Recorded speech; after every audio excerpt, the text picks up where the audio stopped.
ಒಳಗಾಗಬಾರದು, ಕ್ರೋಧಕ್ಕೊಳಗಾಗಬಾರದು, ಆಶೆಗೆ ಒಳಗಾಗಬಾರದು. ಈ 6 ಚೆನ್ನಾಗಿಟ್ಕೊಳ್ಳಿ. ಅದಕ್ಕೆ ಆರೋಗ್ಯವಾಗಿದ್ದೀರಾ. ನಾವು ಕೇಳೋದು ಕಲ್ತ್ಕೊಂಡ್ವಿ, ಒಳಗಿನ ತತ್ವ ನಮಗೆ ಬರಲಿಲ್ಲ. ಇವತ್ತು ಹಬ್ಬ ಆಚರಿಸ್ತೀವಿ, ಸಮಾರಂಭಗಳನ್ನು ಮಾಡ್ತೀವಿ, ಕಾರ್ಯಕ್ರಮ ಮಾಡ್ತೀವಿ ಅಂದರೆ ಅದರ ಮೂಲ ಉದ್ದೇಶ ನಾವು ತಿಳ್ಕೊತಾ ಇಲ್ಲ. ಆ ಮೂಲ ಉದ್ದೇಶ ಏನು ಅಂದರೆ ಮನುಷ್ಯನಿಗೆ ಆರೋಗ್ಯದಾಯಕವಾಗಿರಬೇಕು, ಖುಷಿ ಇರಬೇಕು, ನೆಮ್ಮದಿ ಇರಬೇಕು ಅಂತ. ಹಿಂದಿನ ಕಾಲದಲ್ಲಿ ಒಂದು ಧರ್ಮ ಆಚರಣೆ ಇತ್ತು. ಗುರುಗಳು ಭಕ್ತನ ಉದ್ಧಾರಕ್ಕಾಗಿ, ಸಮಾಜದ ಶ್ರೇಯಸ್ಸಿಗಾಗಿ ತಾನೇ ನೋವು ತಗೊಳ್ತಾ ಇತ್ತು. ಹೇಗೆ ನೋಡಿ, ಈ ಭಾಗದಲ್ಲಿ ಕಮ್ಮಿ. ಅದು ಉತ್ತರ ಕರ್ನಾಟಕ ಹೋದರೆ ಜಂಗಿನವ್ರು ಕುಂತಾ ಇತ್ತು. ಒಬ್ಬ ಕಾಲಿಗೆ ಜಂಗ್ ಕೊಟ್ಕೊಳ್ಳೋದು, ಅವನು ಮನೆಗೆ ಬರೋದು. ಬೆಳಿಗ್ಗೆ 6 ಗಂಟೆ ಹೊತ್ತಿಗೆ ಬರ್ತಾ ಇದ್ದ. ಅಲ್ಲಿ ಬಂದು ಜಂಗ್ ಶಬ್ದ ಮಾಡೋವನು, ಅವು ಒಳಗೆ ಹೋಗೋವನು ನೋಡ್ತಾ ಇದ್ದ. ಏನು ಇವರು ಬಾಗಿಲು ಸಾರಿಸಿದಾರೋ ಇಲ್ವೋ, ಇವರು ಸ್ನಾನ ಮಾಡಿದಾರೋ ಇಲ್ವೋ, ಇವರು ಬೇಗ ಎದ್ದಿರೋ ಇಲ್ವೋ, ಇವ್ರ ಮನೆಯಲ್ಲಿ ಸ್ವಚ್ಛತೆ ಇದೆ ಇಲ್ವೋ ನೋಡುವಂಥ. ಅವನಿಗೇನು ಅಲ್ಲಿ ಹಿಟ್ಟಿಡ್ತಾ ಇದ್ರು, ಜೋಳದ ಹಿಟ್ಟು. ಒಂದೇ ಇಡಿ ಹಿಟ್ಟು ತಗೊಳ್ಳೋದು, ಜಾಸ್ತಿ ತಗೊಳಂಗಿಲ್ಲ. ಕಾಯಿಕ ದಾಸೋಹ ಅಂತ ಒಂದಿಡಿ ಜೋಳದ ಹಿಟ್ಟು ತಗೊಳ್ಳೋದು, ಜೋಳಿಗೆ ಹಾಕಿರೋದು. ಈಗ ಎಲ್ಲರ ಮನೆಗೂ ಹೋಗ್ತಾ ಇದ್ದ ಅವನು. ಎಲ್ಲರ ಮನೆಗೂ, ಯಾರ ಮನೆಗೆ ಎದ್ದಿಲ್ಲ ಹೇಳೋನು, ಎದಲ್ರಿ, ಸ್ನಾನ ಮಾಡ್ರಿ, ಬಾಗಿಲು ಸಾರಿಸ್ರಿ, ಅಡುಗೆ ಮನೆ ಸ್ವಚ್ಛ ಇಲ್ಲರಿ, ಪಾತ್ರೆ ಬೆಳಗ್ರಿ, ಮಕ್ಕಳಿಗೆ ಸ್ನಾನ ಮಾಡಿಸ್ರಿ ಹೇಳ್ತಾ ಇದ್ದ. ಅವರು ಮಾಡಲಿಲ್ಲ, ಕೆಲವರು ಬಿಟ್ಟು. ಅದಕ್ಕೆ ಏನು ಮಾಡ್ತಾ ಇದ್ರು, ಅಲ್ಲೊಬ್ಬ ಮಠಸ್ಥರು, ಸ್ವಾಮಿಗಳು, ಮಠ ಅಂತಿರ್ತಾರೆ, ಅವ್ರಿಗೆ ಹೇಳ್ತಾ ಇದ್ರು, ನೋಡಿ ಇಂಥರ ಮನೆಗೆ ಹೋಗಿದ್ದೆ, ಅವ್ರು ಎದ್ದಿಲ್ಲ, ಸಾರಿಸಿಲ್ಲ, ಸ್ನಾನ ಮಾಡಿಲ್ಲ. ಅವಾಗ ಅವರೇನು ಮಾಡಿರೋರು, ಶಸ್ತ್ರ ಪವಾಡ ಅಂತ ಕಳ್ಸರು, ಮುಳ್ಳಾವಿಗೆ. ಇವತ್ತು ಅವೆಲ್ಲ ಒಂದು ಆಡ ವಸ್ತುವಾಗಿಬಿಟ್ಟಿದ್ದಾವೆ. ಒಬ್ಬ ಬರೋನು, ಗಂಟೆ ಅಲ್ಲಾಡಿಸೋನು, ಮನೆ ಮುಂದೆ ಮುಳ್ಳಾವಿಗೆ ಮೇಲೆ ನಿಂತ್ಕೊಳ್ಳೋನು. ಮುಳ್ಳಾವಿಗೆ ಮೇಲೆ ನಿಂತ್ಕೊಂಡ್ರೆ ನೋವು ಯಾರಿಗೆ? ನಿಂತವನಿಗೆ. ಗಂಟೆ ಅಲ್ಲಾಡಿಸ್ ಜನವೆಲ್ಲ ನೋಡ್ತಾ ಇದ್ರು. ಯಾಕೆ ನಿಂತ್ಕೊಂಡಿದ್ದೀರಿ ಸ್ವಾಮಿ, ಏನು ಕೆಲಸ? ನೋಡಿ, ಇವ್ರು ಬೆಳಿಗ್ಗೆ ಬೇಗ ಹೇಳ್ತಾ ಇಲ್ವಂತೆ, ಇವರು ಸ್ನಾನ ಮಾಡಲ್ವಂತೆ, ಇವರು ಮಕ್ಕಳಿಗೆ ಸ್ನಾನ ಮಾಡಿಸಲ್ವಂತೆ, ಎದ್ದುಗಳು ಹಂಗೆ ಕಾಫಿ ಕುಡಿತಾರಂತೆ, ಯಾವುದೋ ಆಚರಣೆ ಇಲ್ವಂತೆ. ಅದಕ್ಕೆ ನಾನು ಮುಳ್ಳಾಗಿ ನಿಂತ್ಕೊಂಡು ಗಂಟೆಯಲ್ಲಿ ಆಡಿಸ್ತಾ ಇದ್ದೆ. ಒಬ್ಬ ಭಕ್ತನ ಉದ್ಧಾರಕ್ಕಾಗಿ ಒಂದು ಸಮಾಜದ ಏಳಿಗೆ ಎಂಥ ವ್ಯವಸ್ಥೆ ಇಟ್ಟಿತ್ತು ಸಮಾಜ ಹಿಂದೆ. ಒಬ್ಬ ಗುರು ಬಂದು ನೋವು ತಗೊಳ್ತಾ ಇತ್ತು.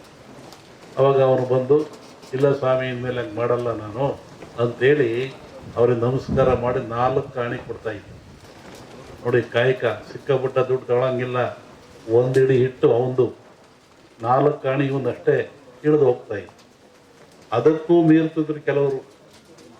ಆವಾಗ ಅವ್ರಿಗೆ ಶಸ್ತ್ರಪ ಮಾಡೋದು ಮತ್ತೊಬ್ಬರನು ಅವನ ಮನೆ ಮುಂದೆ ಬಂದು ಮುಳ್ಳಾವಿಗೆ ಮೆಟ್ಕೊಂಡು ಈ ಬಾಯಿಗೆ ಉದ್ದಕ್ಕೆ ಈ ಬಾಣದಂಗೆ ಇರುತ್ತಲ್ಲ ಶೂಲ, ಅದು ಚುಚ್ಕೊಂಡ್ಬಿಡ್ತಿದ್ದ.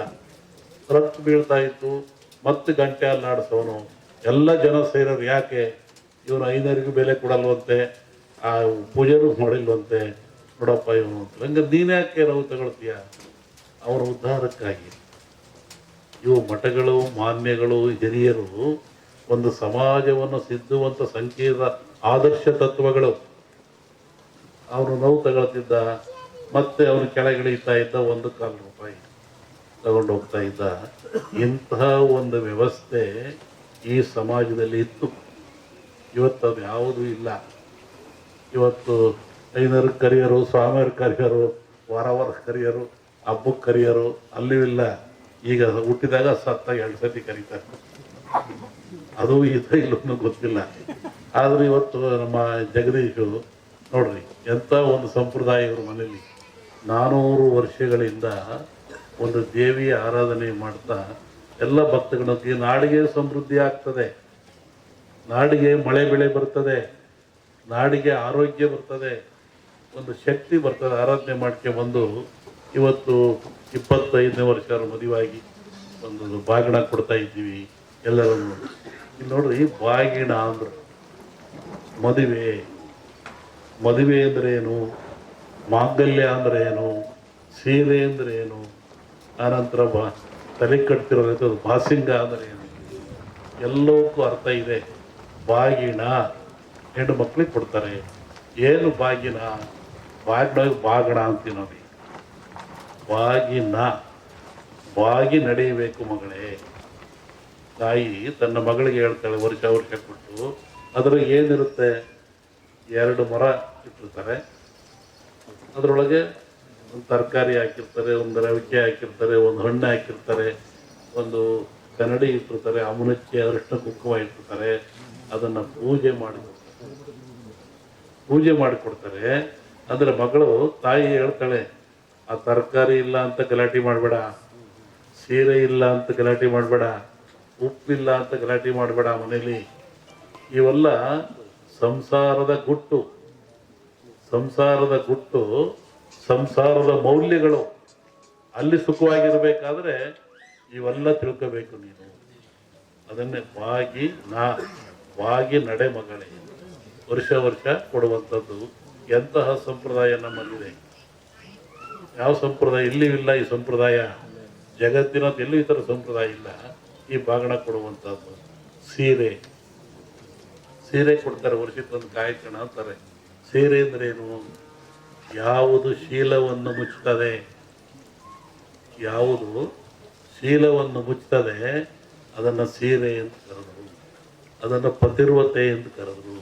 ಭಾರತೀಯ ಸಂಸ್ಕೃತಿಯಲ್ಲಿ ಪತಿರ್ವತೆಗೆ ಮಹಾಶಕ್ತಿ ಇದೆ.